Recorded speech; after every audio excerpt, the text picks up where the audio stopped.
5 चोर। तड़कापुर गांव में झुमरू नाम का नाई अपनी पत्नी शर्मिली के साथ रहता था। वो बड़ा ही आलसी किस्म का आदमी था और थोड़ा बेवकूफ भी। लेकिन शर्मिली बहुत ही समझदार और तेज दिमाग की थी। एक दिन झुमरू भागता हुआ घर आता है। शर्मिली, क्या हुआ? ऐसे भागते हुए क्यों आ रहे हो जैसे तुम्हारे पीछे पागल कुत्ता पड़ गया हो? झुमरू, अरे वो चौधरी के लोग मुझे पीटने के लिए आ रहे हैं। शर्मिली, क्या कर दिया तुमने? मैं तो तंग आ चुकी हूँ तुम्हारी हरकतों से। झुमरू, मैंने क्या किया? मैंने तो कुछ भी नहीं किया। शर्मिली, तो वो लोग क्या पागल हैं जो तुम्हें पीटने आ रहे हैं?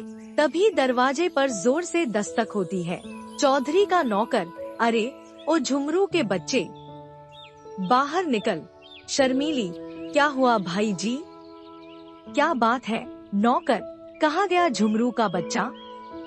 तुम्हें पता है वो चौधरी जी की हजामत बनाते बनाते सो गया और उसने बालों के साथ चौधरी के कान भी काट दिए। शर्मिली, हैरानी से, ये तो बहुत बुरा हुआ भाई। अब गांव में लोग उन्हें कनकटा चौधरी कहेंगे। नौकर, अपनी बकवास मत करो और बताओ, कहाँ है वो झुमरू का बच्चा? शर्मिली, भाई उसे माफ कर दो, अभी तो वो घर पर नहीं है। वापस आता है तो मैं खुद उसे लेकर चौधरी जी के पास आऊंगी और उनके बचे हुए कान, मेरा मतलब है बचे हुए बाल कटवा दूंगी। नौकर, कोई जरूरत नहीं है उसे लेकर हमारे सामने आने की। चौधरी के नौकर वापस चले जाते हैं और झुमरू कुछ दिनों तक घर के बाहर नहीं निकलता। शर्मिली, सुनते हो? आज 4 दिन हो गए हैं तुम काम पर नहीं गए। कुछ काम नहीं करोगे तो घर कैसे चलेगा? झुमरू, तुम तो जानती हो कि मुझे काम करना बिल्कुल पसंद नहीं है और रोज रोज मेरे पीछे काम पर जाने के लिए मत पड़ा करो। शर्मिली, ठीक है, थोड़े दिनों में भीख मांगने के लिए तैयार हो जाओ। झुमरू, भीख क्यों मांगूंगा मैं? शर्मिली, क्योंकि घर में रखा सारा राशन खत्म हो जाएगा, फिर भीख मांगकर ही गुजारा करना पड़ेगा ना। तुम्हारे आलस की वजह से कोई तुम्हें काम नहीं देता, हर समय तुम्हें सिर्फ सोना होता है। झुमरू, अब मुझे नींद आती है तो सोऊंगा ही ना। शर्मिली, मुझे समझ नहीं आता दुनिया में कौन सा ऐसा इंसान है जो खड़े खड़े सोता है? अपनी नींद की वजह से तुमने कितने लोगों से दुश्मनी मोल ले ली है, अब तो कोई हमारी मदद भी नहीं करता। झुमरू अपनी नींद की वजह से कितने ही लोगों के बाल काटते काटते कान काट चुका था और कितने लोगों की तो आधी मूंछें ही उड़ा चुका था। अब लोग झुमरू को हजामत के लिए नहीं बुलाते थे। एक दिन शर्मिली, राजा जी के यहाँ 12 साल बाद बेटा हुआ है। उन्होंने अपना खजाना खोल दिया है और गरीबों को दिल खोलकर दान दे रहे हैं। तुम एक काम करो, राजमहल चले जाओ और महाराज से कुछ मांग कर लाओ। झुमरू, क्या मांग कर लाऊं? शर्मिली, अभी भी क्या मैं ही बताऊं? खुद के पास भी थोड़ा दिमाग है कि नहीं? वहीं लगा लो ना। झुमरू राजमहल जाता है।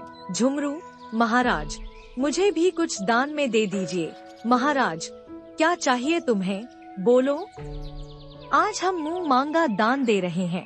झुमरू, महाराज, ये तो मेरी पत्नी ने नहीं बताया, पर आप कुछ भी दे दीजिए जो आपको ठीक लगे। महाराज गुस्से में, अरे तुम कैसे आदमी हो?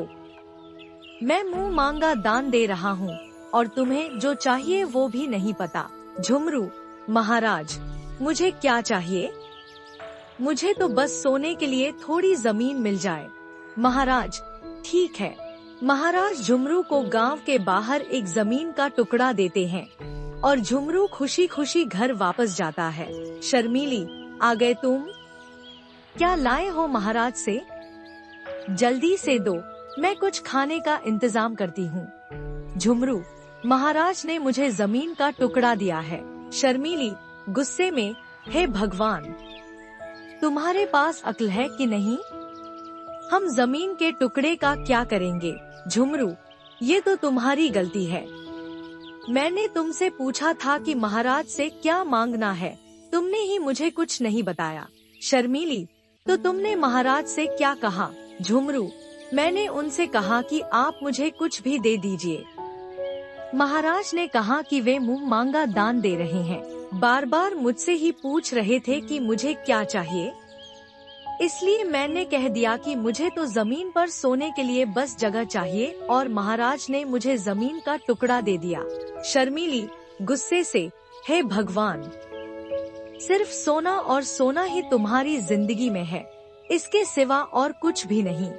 हमारे पास ना तो हल है, ना खेत जोतने के लिए बैल, तो हम उस जमीन का क्या करेंगे? झुमरू, तुम खुद चली जाती, तुमने मुझे क्यों भेजा? शर्मीली झुंझलाकर, बस यही गलती कर दी मैंने जो तुम्हें महाराज के पास भेज दिया। शर्मीली बहुत समझदार थी, उसने ठान लिया था कि वो इस जमीन पर खेती करेगी। रात भर सोचने के बाद दूसरे दिन सुबह शर्मीली झुमरू को लेकर उस जमीन पर जाती है। शर्मीली, मेरी बात ध्यान से सुनो जी, मैं जैसे जैसे करूँगी बस वैसे ही करते जाना और किसी से कुछ कहने की जरूरत नहीं है। झुमरू, ठीक है। शर्मीली और झुमरू जमीन पर इधर उधर घूमने लगते हैं, जैसे वे कुछ ढूंढ रहे हों। जैसे ही कोई राहगीर दिखता, वे जमीन पर बैठ जाते। इससे लोगों को ऐसा लगता कि वे किसी को देखकर ही रुक गए। राहगीरों के साथ साथ नगर के 5 बड़े चोरों की नजर भी उन पर पड़ती है। पहला चोर, ऐसा लगता है कि ये दोनों कुछ ढूंढ रहे हैं इस जमीन पर। दूसरा चोर, तुम बिल्कुल ठीक बोल रहे हो, मुझे भी ऐसा ही लग रहा है, क्योंकि जब वे किसी को आते देखते हैं तो एकदम से रुक जाते हैं, मानो वे यह नहीं बताना चाहते कि वे क्या ढूंढ रहे हैं। काफी देर बाद उनमें से एक चोर शर्मीली के पास आता। चोर, क्या हुआ बहन, कुछ ढूंढ रही हो क्या? शर्मीली, नहीं नहीं, मैं तो कुछ भी नहीं ढूंढ रही। चोर, अरे बहन, तुम मुझसे बता सकती हो, अगर बताओगी तो मैं भी तुम्हारी मदद करूँगा। शर्मीली पहले तो थोड़ी नानुकर करती है, फिर चोर के बार बार कहने पर उसे बताती है। शर्मीली, भाई, यह जमीन मेरे दादाजी की है। बहुत साल पहले उन्होंने इसमें सोने और चांदी से भरा घड़ा कहीं दबा दिया था। उस जगह का सही पता बताने से पहले ही उनकी मृत्यु हो गई। मैं और मेरे पति उसी घड़े को ढूंढ रहे हैं, लेकिन कृपया यह बात किसी को मत बताना। चोर, हाँ बहन, तुम मुझ पर भरोसा कर सकती हो, लेकिन मुझे लगता है कि तुम्हें मजदूरों की सहायता से इस पूरे खेत को खुदवाना चाहिए ताकि घड़ा आसानी से मिल जाए। शर्मीली, अरे हाँ, यह तो आपने बिल्कुल सही सलाह दी, आपका बहुत बहुत धन्यवाद भाई, मैं मजदूरों को लाकर खेत की खुदाई करवाऊंगी।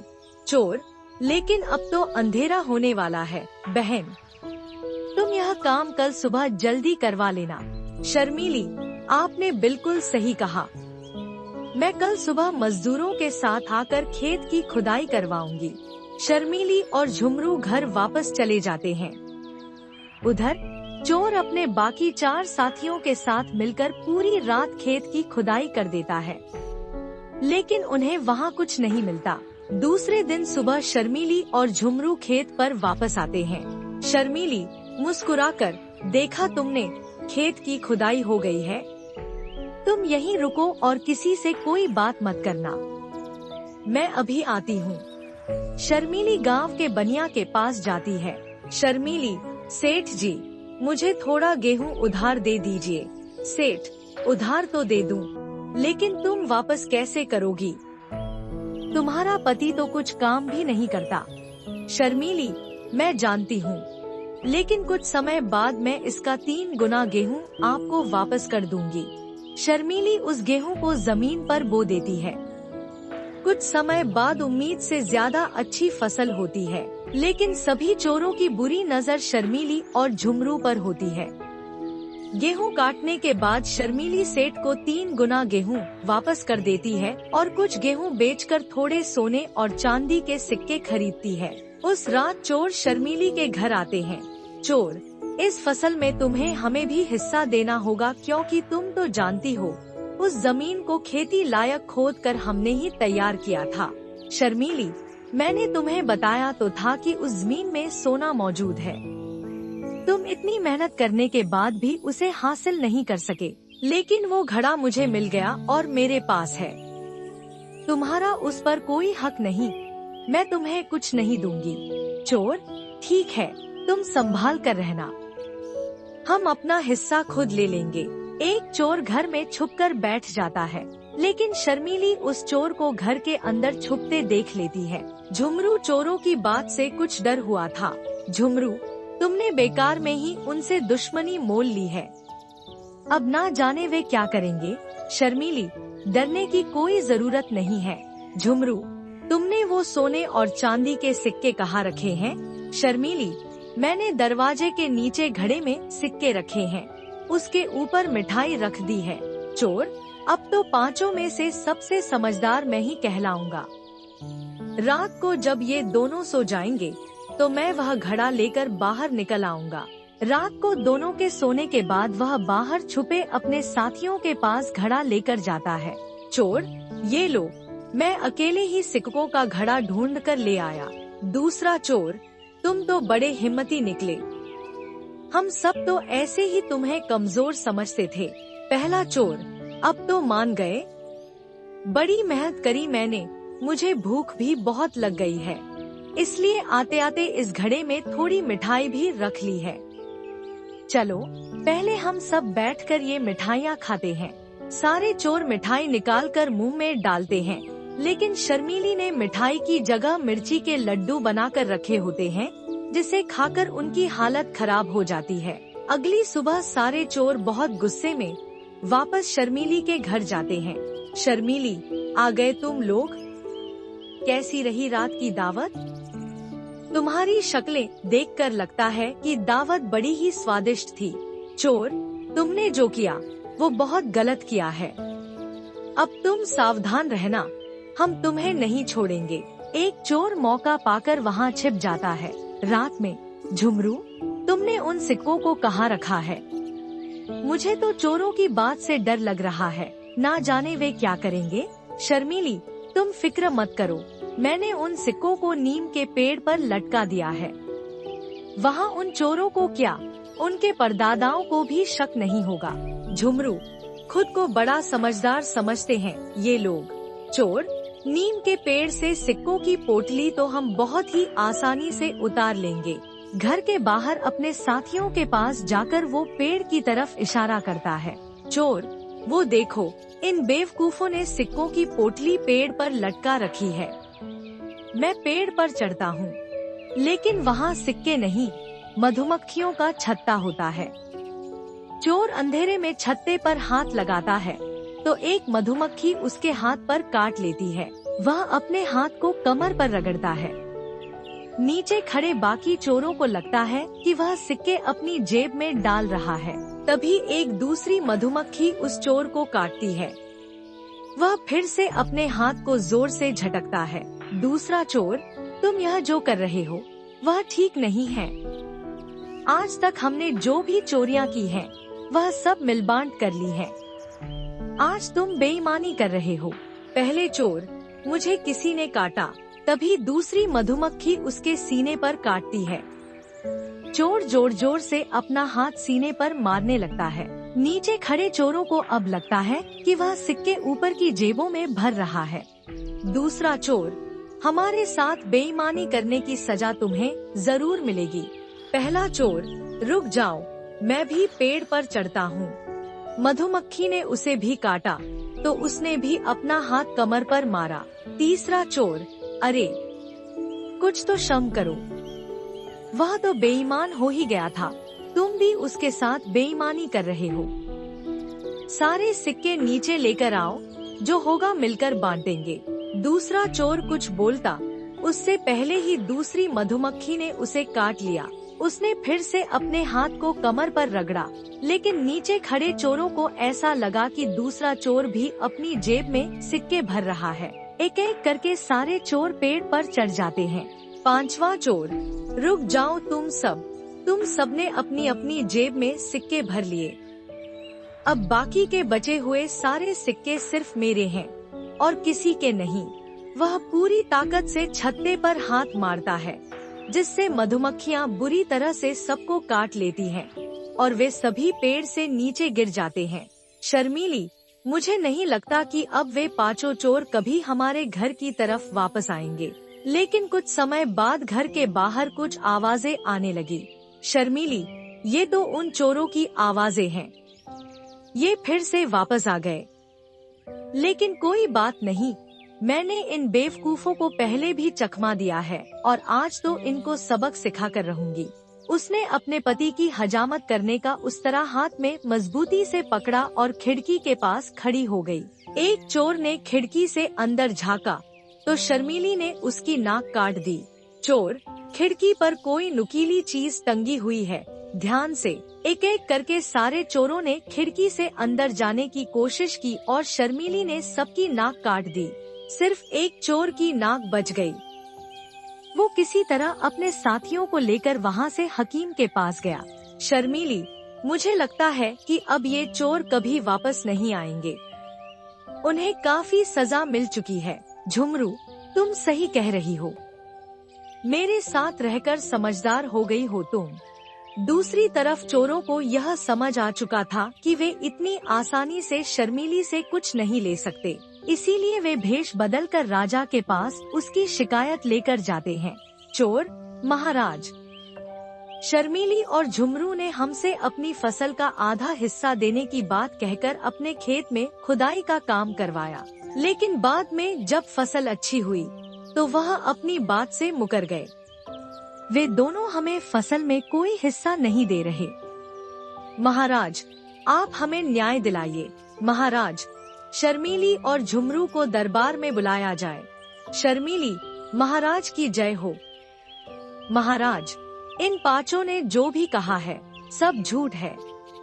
मैं भला क्यों इन्हें अपनी फसल का हिस्सा दूं? इनके पास क्या सबूत है कि मैंने इन्हें हिस्सा देने को कहा था? और दूसरी बात, महाराज, आपने इन्हें पहचाना नहीं?